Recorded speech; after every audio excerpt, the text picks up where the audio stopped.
Programme آواز جرس کے سامعین کی خدمت میں محمود احمد کا سلام و آداب۔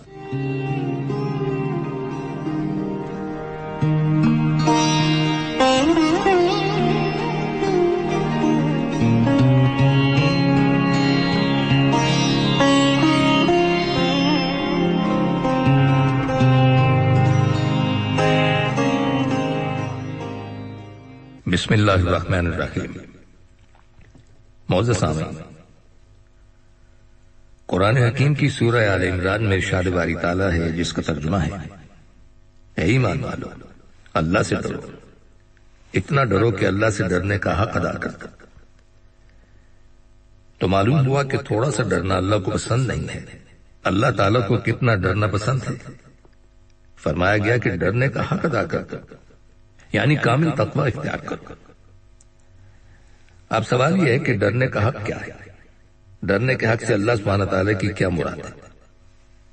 ارشاد باری تعالیٰ ہے، اے ایمان والو، جس طرح تم نے کفر و شرک سے توبہ کر لی، تم کفر و شرک سے جس طرح بچتے ہو اسی طرح تمام گناہوں سے بھی بچو۔ جو شخص کفر سے بچتا ہے، شرک سے بچتا ہے، لیکن گناہ نہیں چھوڑتا، اس نے اللہ سے ڈرنے کا حق ادا نہیں کیا۔ لہذا یہاں حق ادا کرنے کا مطلب یہ ہے کہ ایمان لا کر جس طرح تم کفر اور شرک سے بچتے ہو، ہماری نافرمانی سے بھی بچو، گناہوں سے بچو اور سب گناہ چھوڑو۔ اللہ کی محبت سیکھنا انسان پر فرض ہے۔ اگر اللہ سبحانہ تعالیٰ کی محبت انسان سیکھ لے تو یہ دنیا بے حد آسان اور خوشگوار ہو جاتی ہے۔ اللہ تعالیٰ کا ارشاد ہے، اے لوگو تم اس اللہ سے ڈرو جس کے نام کے ذریعے تم ایک دوسرے سے مطالبہ کیا کرتے ہو، یعنی جس کے نام کے صدقے میں تم اپنا حق مانگتے ہو۔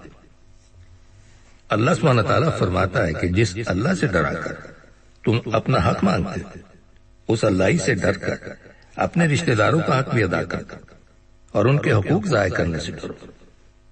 تمہارے ذمہ جن جن کا حق ہے وہ بھی ادا کرو، یعنی بیوی بچوں کا حق، خون کے رشتوں کا حق۔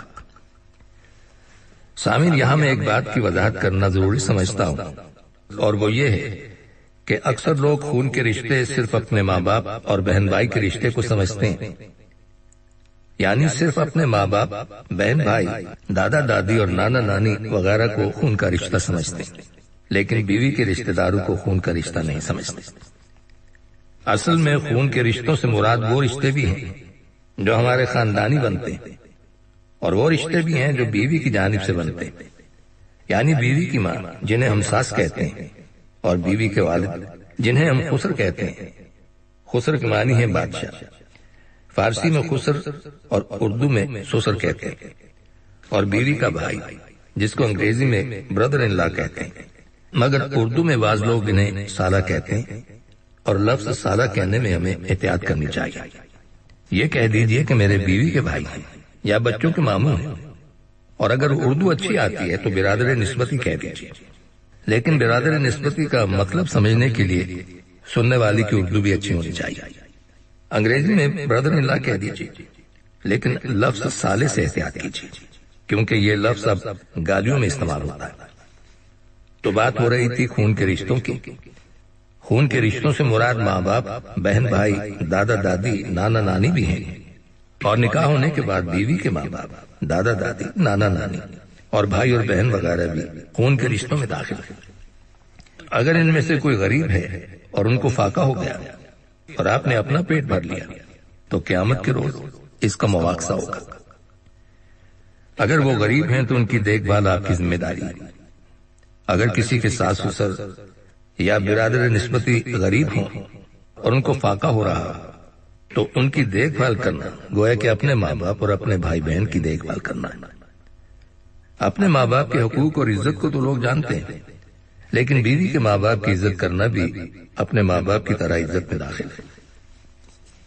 سامعین، آپ نے دیکھا ہوگا کہ میاں بیوی کے درمیان کسی بات پر جب ایک دوسرے سے اختلاف ہو جاتا ہے تو انہیں غصہ بہت آتا ہے، اور یہ غصہ انتہائی خطرناک چیز ہے۔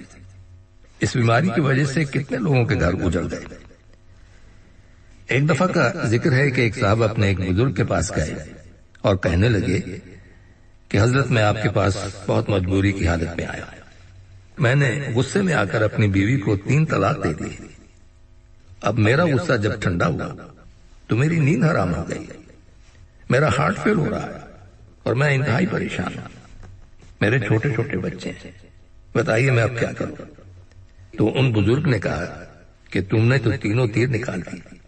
تو 2 ہی مرتبہ طلاق دیتا، 1 تیر تو اپنے پاس رکھتا.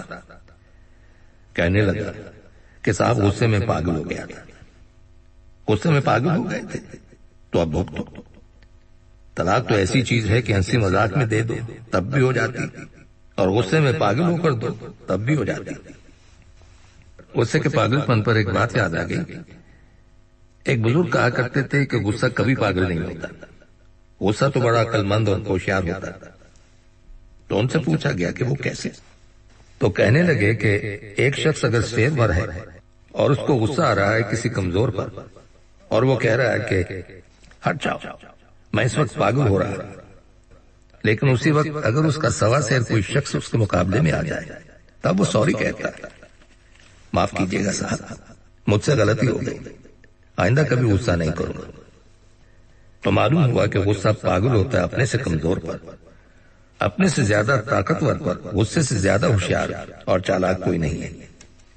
یاد رکھیے کہ جو شخص اللہ کے غضب کو اور اللہ کی طاقت کو یاد کرے گا غصے میں بے قابو نہیں ہوگا.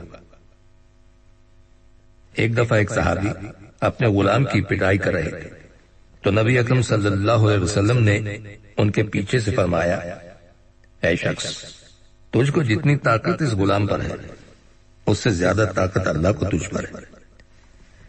وہ صحابی کہتے ہیں کہ میں نے مڑ کر دیکھا تو وہ نبی اکرم صلی اللہ علیہ وسلم تھے. صحابی نے عرض کیا، یا رسول اللہ میں اس غلام کو آزاد کرتا ہوں اللہ کی رضا کی خاطر. آپ صلی اللہ علیہ وسلم نے ارشاد فرمایا کہ اگر تو اس کو آزاد نہ کرتا تو تجھ کو جہنم کی آگ لپیٹ لیتی. تو معلوم ہوا کہ جب غصہ آئے تو اللہ کے غضب کو بھی یاد کر لینا چاہیے. حدیث میں آتا ہے کہ جس نے اپنے غصے کو روک لیا اللہ قیامت کے دن اپنا عذاب اس سے روک لے گا. کہتے ہیں کہ ایک شخص کو اپنی بیوی پر غصہ آ گیا. اس کی بیوی سے کوئی غلطی سرزد ہو گئی تھی. شوہر کو اللہ یاد آ گیا. اس نے دل میں کہا کہ اسے کچھ نہیں کہوں گا.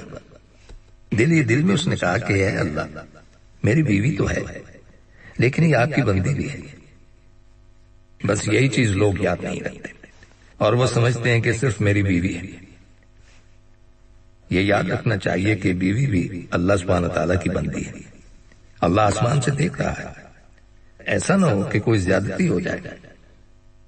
جو لوگ اپنی بیوی کی پرواہ نہیں کرتے تو ہم نے دیکھا ہے کہ ایسے ظالموں کا بہت برا اثر ہوا. ظلم کی سزا بہت خطرناک ہوتی. لہذا اس شخص نے اپنی بیوی کو معاف کر دیا. جب اس کا انتقال ہو گیا تو ایک شخص نے اس کو خواب میں دیکھا اور پوچھا کہ بھائی تمہارے ساتھ اللہ سبحانہ تعالیٰ نے کیا معاملہ کیا؟ تو اس نے کہا کہ اللہ سبحانہ تعالیٰ نے ارشاد فرمایا کہ ایک دن تمہاری بیوی سے غلطی ہو گئی تھی اور تمہیں اس پر شدید غصہ آیا تھا، لیکن تم نے مجھ کو خوش کرنے کے لیے اسے معاف کر دیا تھا میری بندی سمجھ کر. اس کے بدلے میں آج میں تم کو معاف کرتا ہوں. بہرحال ہمیں اپنے بال بچوں، اپنی بیوی یا بیویوں، اپنے رشتہ داروں اور اپنے ماں باپ اور ساس سسر کے معاملے میں ہوشیار رہنا چاہیے. خصوصاً ماں باپ کے معاملے میں تو بہت ڈرتے رہنا چاہیے. کبھی ان کے ساتھ گستاخی نہیں کرنی چاہیے. دیکھنے میں آیا کہ ماں باپ کی بد دعا تو ایسی لگتی کہ دنیا میں بغیر عذاب چکھے کوئی مر نہیں سکتا. حدیث میں آتا ہے کہ جس نے ماں باپ کو ستایا اسے موت نہیں آئے گی جب تک کہ دنیا میں اس پر عذاب نازل نہ ہو جائے. ایک صوفی صاحب تھے، اللہ والے شخص تھے، لیکن ان سے غلطی ہو گئی. ان کی بیوی اور ان کی ماں میں لڑائی جھگڑا ہو رہا تھا تو انہوں نے